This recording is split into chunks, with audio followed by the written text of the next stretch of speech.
Bonjour chers élèves et bienvenue. Dans le cadre de la série que j'ai commencé des leçons sur les racines carrées, voici mon quatrième vidéo qui concerne la géométrie plane et les racines carrées. Alors je vous propose mon premier exercice ici. ABCD est un rectangle tel que AB égale racine de 3 et BC égale 2 plus racine de 3. Alors nous avons un rectangle ABCD. Alors AB, la longueur de AB racine de 3 et la longueur de BC 2 plus racine de 3. Première question, calculer le périmètre de ce rectangle. Alors nous, on sait que le périmètre du rectangle, c'est quoi? C'est la longueur AD plus la longueur DC plus la longueur BC plus la longueur AB. Alors, puisque ces deux longueurs sont isométriques et la longueur AD et BC sont aussi isométriques, nous écrivons tout simplement 2 facteurs de AB plus BC.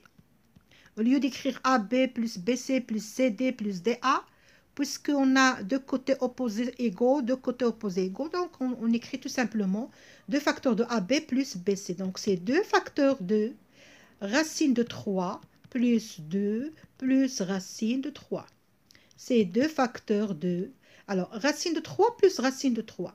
Racine de 3 plus racine de 3. Si je factorise racine de 3, facteur de quoi? De 1 plus 1. 1 plus 1, c'est 2, c'est racine de 3 fois 2. Et on écrit 2 racines de 3. Je l'ai dit dans les autres vidéos, le nombre rationnel, on l'écrit le premier d'abord et après le nombre irrationnel, 2 racines de 3. Alors, c'est 2 fois 2 racines de 3 plus 2. Plus 2. Alors, je continue. 2 facteurs de 2 racines de 3 plus 2, c'est 2 fois 2 racines de 3 plus 2 fois 2 égale 2 fois 2, c'est 4 racines de 3 plus 2 fois 2, 4. Voilà le périmètre. Et je ne peux pas additionner 4 racines de 3 avec 4, puisque c'est un nombre irrationnel et ça, c'est un nombre rationnel. Le résultat, il reste comme ça. Alors, je répète, je l'ai dit dans l'autre vidéo, que si jamais il nous demande une valeur approchée, à ce moment-là, on prend par exemple racine de 3 à peu près 1,7 et à ce moment-là, on multiplie 4 fois 1,7, c'est 4 fois 7, 28, 4 fois 4 et 2, 6. J'ajoute 6,8 plus 4, c'est 10,8. À ce moment-là, le périmètre, ce sera à peu près 10,8. Mais si on ne demande pas la valeur approchée, le résultat reste comme ça. Deuxième question, il nous demande la surface du rectangle ABCD. Eh bien, c'est la longueur fois la largeur, c'est-à-dire c'est AB fois BC. Donc, application numérique, c'est racine de 3, facteur de 2 plus racine de 3. Je développe. Racine de 3 fois 2, c'est 2 racines de 3. Racine de 3 fois racine de 3, c'est racine de 3 au carré. Donc, c'est 2 racines de 3 plus 3. Alors, c'est ça la surface du rectangle ABCD. Et là aussi, le résultat reste comme ça. Sauf s'il nous demande, je répète, une valeur approchée. Alors, deuxième exercice. EFGH est un carré tel que AB égale A. Bon, puisque c'est un carré, les quatre côtés sont isométriques. Sachant que la surface de ce carré est égale à 5. Donc, la surface du carré égale à 5. Calculez A. Bon, nous, on sait que la surface d'un carré, la surface du carré EFGH, c'est A fois A. C'est A fois A, c'est-à-dire A au carré. Alors, on nous donne que la surface de ce carré est égale à 5. Cela veut dire que A au carré égale à 5. Donc, moi, je veux calculer A. À quoi est égal A? Quoi est égal A? Donc, A au carré égale à 5.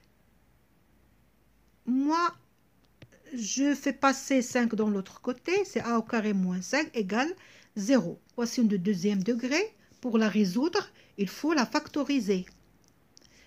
Pour la factoriser, j'ai besoin d'une identité remarquable. Alors, la seule identité remarquable que je vois ici, qui est peut-être applicable, c'est la troisième, c'est a au carré moins b au carré, qui est égal à a moins b, facteur de a plus b. Mais le problème que j'ai ici a carré, mais ici, je n'ai pas un carré, j'ai 5. 5, ce n'est pas un carré parfait.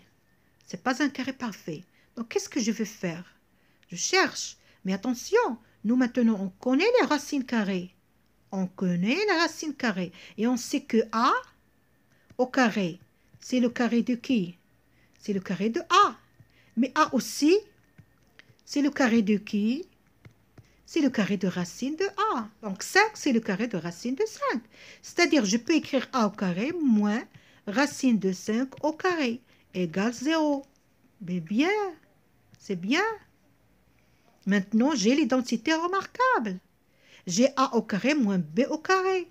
Donc, c'est a moins racine de 5, facteur de a plus racine de 5 égale 0. Donc, vous voyez bien que notre équation qui était de deuxième degré, maintenant, je l'ai transformée en deux équations de premier degré. Produit nul équivalent à a moins racine de 5 égale 0 ou a plus racine de 5 égale 0. Ceci est équivalent aussi à a égale, alors je transfère moins racine de 5 dans l'autre côté, ça devient plus racine de 5, ou a égale moins racine de 5. Donc, combien de solutions? J'ai deux solutions. Attention, lorsque vous voyez, alors c'est une remarque très importante, lorsque vous voyez une équation de cette forme-là, a au carré moins 5 égale 0, vous devez avoir deux, parce que l'erreur que les élèves commettent ici, lorsqu'ils ont a au carré égale 5, qu'est-ce qu'ils disent? Donc, a égale racine de 5. Mais non, c'est une équation de deuxième degré. Il doit avoir deux solutions.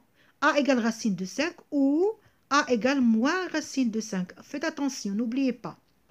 Mais puisque nous sommes ici dans la géométrie plane, et puisque A, c'est la longueur d'un carré, du côté d'un carré, et la longueur, elle est toujours positive, hein, puisque A est supérieur à 0, donc nous prenons la valeur positive. Donc A égale racine de 5. Et la longueur de ce carré, du côté de ce carré, c'est racine de 5.